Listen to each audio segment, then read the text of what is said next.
stuck with me over the years. Got some pretty sweet hair, man. I mean, talk to us more about like how long you've been growing it It out. was just a dream of mine. It was 10 years ago. It took me a long time to kind of to figure out where to go.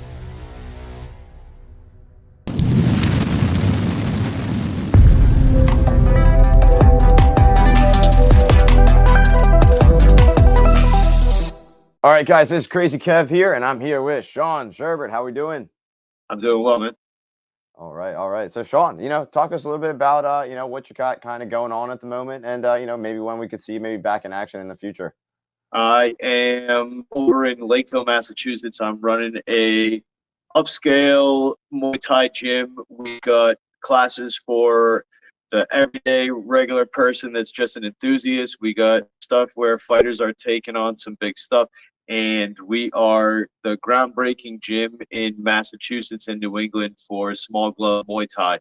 I was the first professional to compete in the sport in Vermont. So that was the first fight ever in New England. And then again, I did it in Massachusetts.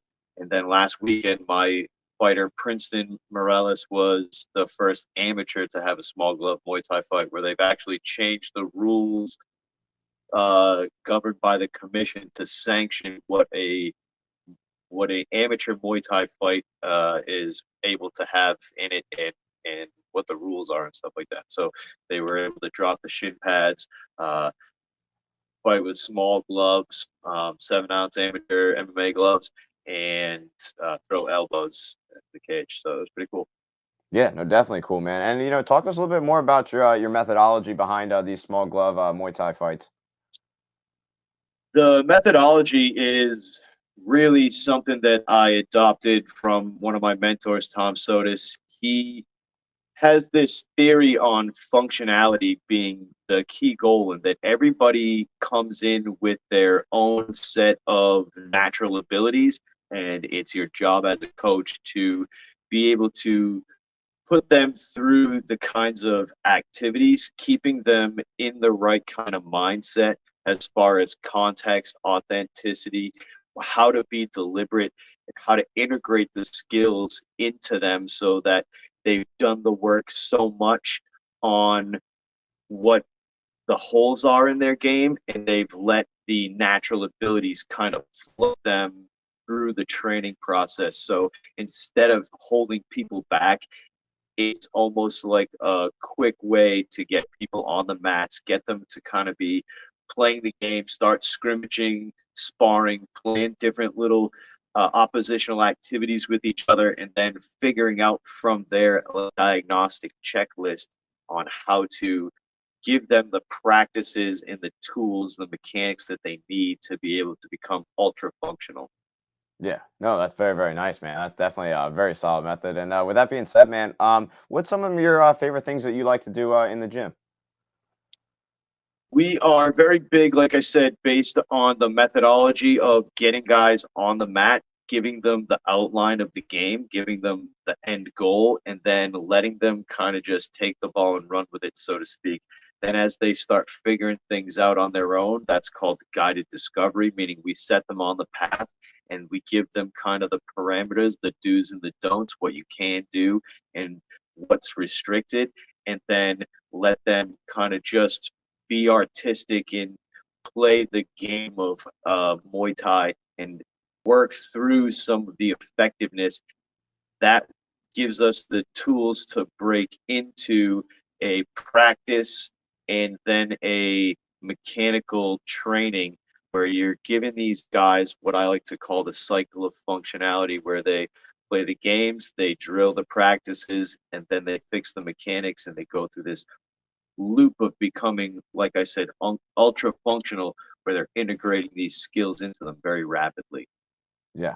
Yeah, no, very nice, man. And another thing I was curious about as well too. You actually happen to compete on Cage Titans 3, and you share the card with like Nick Newell, Rob Font, and even like Andre Sukumtat. What was it kind of like to share the card with a bunch of those guys and to kind of see where they're at now? Oh man, I was so super green. I think that is the Cage Titans. I showed up with no corner. I was doing karate and had competed in some other small local shows. and did well standing up. I had, like I said, a karate background, very little grappling experience, zero wrestling experience. And we were a bunch of nobodies. Like I was just trying to figure out like how to wrap my hands and who's going to carry my bucket. And it was so hodgepodge. The commission was just getting pieced together. It was such the early days of MMA where like people were just finding out that the shows were just getting put together. The sport was just starting to take off. And I was young, man. I was probably 20, maybe not even 21, 21, 22 tops, not even. So it was it was a wild experience. It's crazier now, like you said, looking back and seeing guys like Rob Font, and um, they're just like skyrocketed to where they're at now, which I talk about all the time. Like it seems like these guys just skyrocketed there, but this was 10 years ago. We've been grinding for, a decade plus trying to get to where we're getting to, fight wise, career wise, coaching wise, skill wise, all that kind of stuff. Um, so it's it's pretty cool to look back and see where you came from for sure. But it's also given me like a perspective as a coach. Like, I didn't know a ton of stuff where like I just went through it, and it was kind of stupid to go through some of this stuff so blindly. Um, where looking back at it now, I wish I had some better coaching. Yeah. Now, talk to us a little bit more about you going into that fight without your coaches. What kind of happened there? Like I said, it was just a very early days in the sport.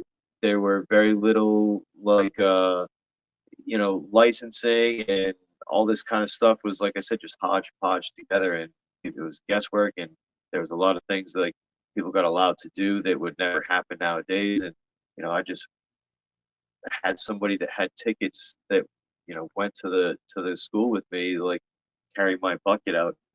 We just wrapped my hands the best way we knew how, and I'll tell you what, probably the fight like didn't get out of the first round. I'll tell you that my first couple of MMA fights were really bad, um, because again, lack of coaching was just a dream of mine, and the people that I trained with thought I was crazy for doing it because that wasn't really the nature of the karate background that I had. It wasn't really a fighting school, and it took me a long time to kind of to figure out where to go and what to do.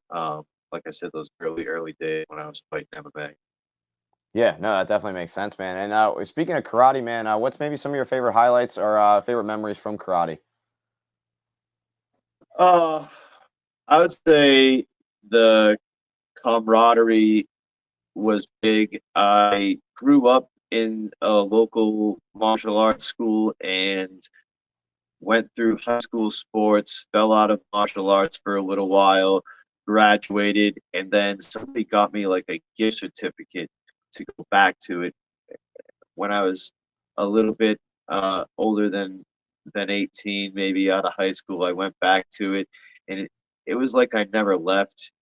The friendships, some of the people that stuck around, and then how quickly you would gain friendships uh, from people that were either there before you or came in around the same time as you.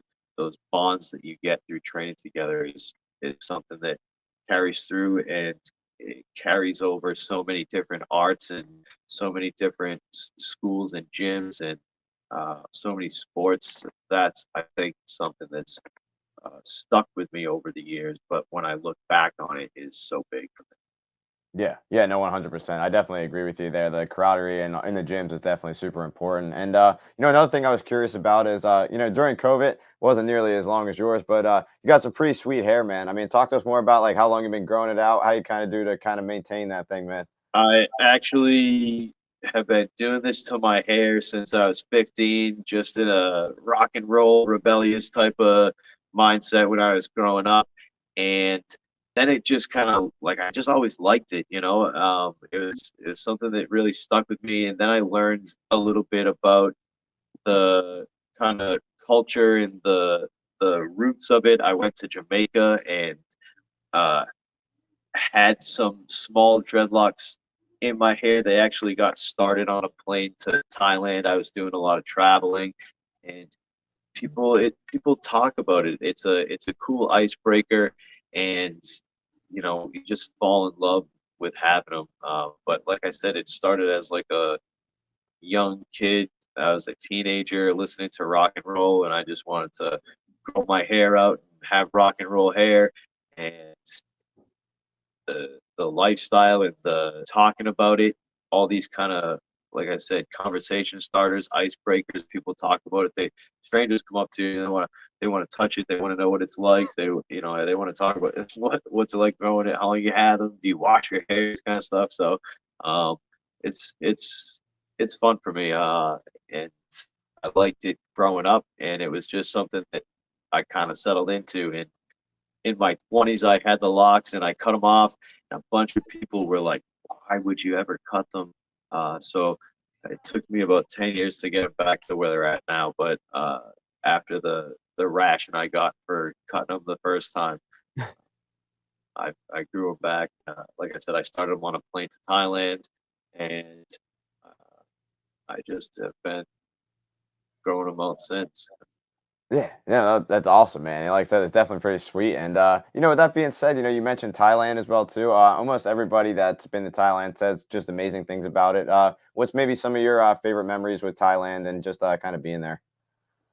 When I first started going out there, I was going out with some guys that were training personal protection, and the group Amok was led by the guy that I mentioned before, Tom Soda. So I went out there to get a lot of this method to kind of break away from my gym. I had started a gym and I was doing a lot of this again, more karate based type of stuff, but MMA and fighting was uh, something I was really trying to pursue because after those couple fights, I found out what part of karate was good, what stuff was missing, where the holes were. That's what made me really attached to Tom and this method of fighting it out instead of going through these kind of things in your head or just working all this technique based, go through this linear type of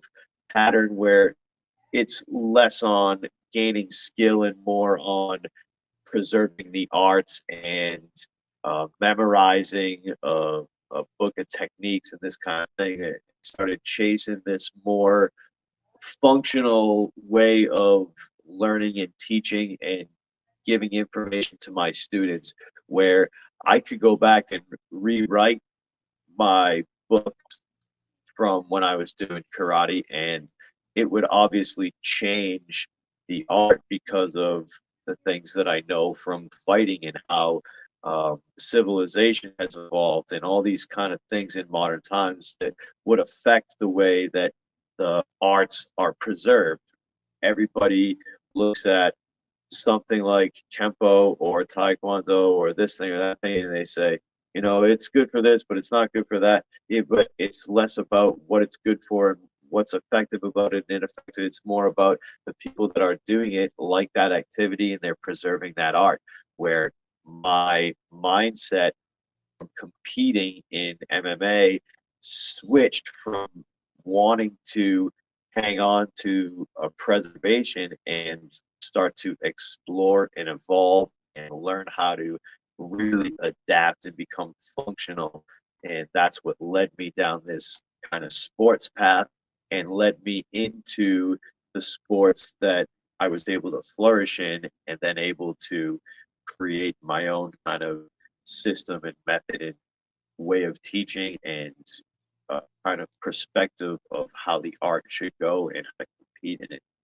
Yeah, yeah, no, 100%. No, that definitely makes sense. And just looking at your arms, man, as well too. What's maybe some of your favorite tattoos you got on your arms? A lot of my tattoos that I got when I was younger are pretty like Eastern based. I got some stuff that tells some stories about family members who've kind of come and gone, and kind of developed it through some of the Japanese folklore, some of the more Zen philosophies, the Tao philosophies. Um, so it tells some personal stories, but it's kind of done through cartoon and character. It's my own kind of way of um, telling my life story. And then I have some that are very meaningful that I got done in Thailand. The old school kind of stab poke. They use a big piece of bamboo and they tap the thing in, um, which is kind of fascinating to me just in general that it's been around, for eons. The way that tattoos have evolved, the meaning behind tattoos in Thai culture, the way they tattoo in Thai culture is very cool to me. A lot of blessing the tattoos and certain things that you need to do to prepare to get the tattoos and things you need to do after you get the tattoos put on your body to kind of honor what the tattoos mean. So I definitely have a wide variety of stuff on me, but it all has very deep personal meanings to me, and I would say it's difficult to pick a favorite. Yeah, no, it definitely makes sense. I had no idea that in Thailand they do different styles of like how they do the tattooing. So that was definitely some pretty interesting insight there. And yeah, man. With that being said, one thing I always like to ask everybody I bring on the show. I'm a Taekwondo instructor. I've been teaching for 6 years, training for 19 years. So I just kind of love what I do. And with that being said, with all the guys I have in my gym, what advice do you give to them to keep on coming into the gym and to keep on getting better and better every day? You really have to have a love for improvement. That's what I think is the biggest thing. It's the love of the process, and I know a lot of people say that, but when you have a tool like I've produced that give you the ability to break down how to gain skill, what levels of gaining skill there are, gives you something different to chase rather than a fight record or colored belts or anything like that, where you get some real personal drive for self improvement, and it relates back to some strong philosophy, with psychology and physiology related back to how you are driven, and when you can connect with people on that level, I think that it's extremely helpful. So finding out what you love, what part of the process that you love, and keep coming in for that. And hopefully you'll see improvement and gain self confidence from that. Yeah, no, I definitely agree, Sean. I definitely think that's a solid message. And speaking of messages, Sean, what's your final message out there for the fans that are going to be watching this video? Just like to say thanks for having me on and keep training. Give me a follow. My Instagram handle is Shaun Red Seal Muay Thai, and all the words are underscored in between.